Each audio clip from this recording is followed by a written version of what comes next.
अरे ये मेरी गाड़ी को क्या हो रहा है? ये क्या हो रहा है मेरे साथ?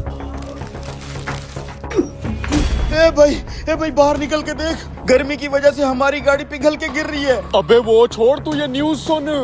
ब्रेकिंग न्यूज शामिल करते हैं। जो गर्मी की शिद्दत आज रिकॉर्ड की गई है उसकी मिसाल इतिहास में कहीं नहीं मिलती।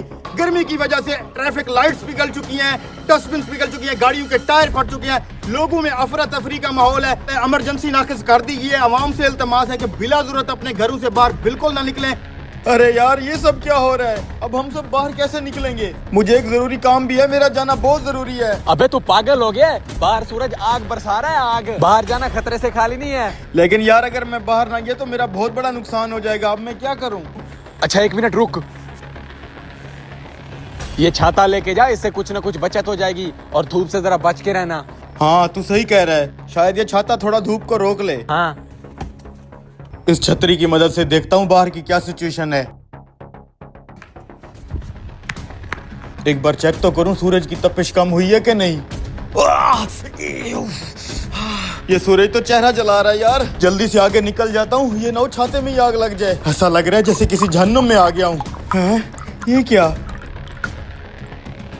ये बाहर क्या हो रहा है चाचा मजीद?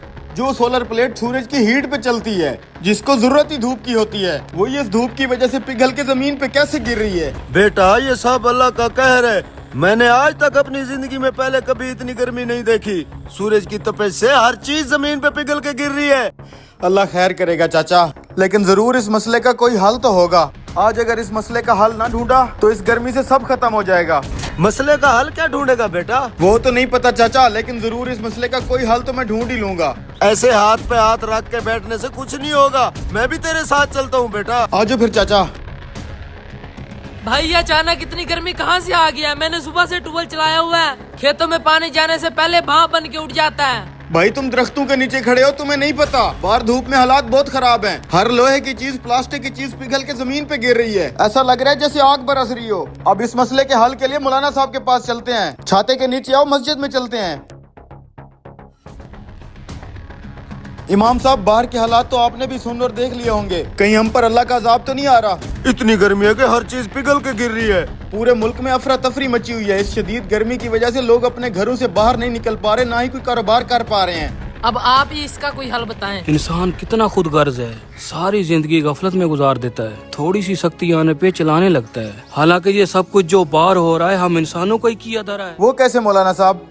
हर साल हम इंसान चंद पैसों की खातर लाखों दरख्त काट देते हैं। तुम्हें पता है एक दरख्त कितनी ठंडक रखता है? जैसे फिजा में तो एयर कंडीशन ऐसी चल रहे हो, वो भी फ्री में बगैर बिजली के। ये है मेरी अल्लाह की कुदरत। इसका मतलब है मौलाना साहब ये जो इतनी गर्मी हो रही है दरख्तों की कमी की वजह से हो रही है। लेकिन इस मसले का अब क्या करेंगे मौलाना साहब? हम बाहर कैसे निकलेंगे? इस मसले का एक ही हल है, जल्द से जल्द जितने भी दरख्त लगाओगे उतना ही जल्दी ये गर्मी कम होगी। मौलाना साहब हम अपने हिस्से का दरख्त तो लगा लें, लेकिन हम लोगों से कैसे लगवाएंगे? बेटा तुम अपने हिस्से का दरख्त लगाओ, बाकी सब लोग भी जरूर लगाएंगे।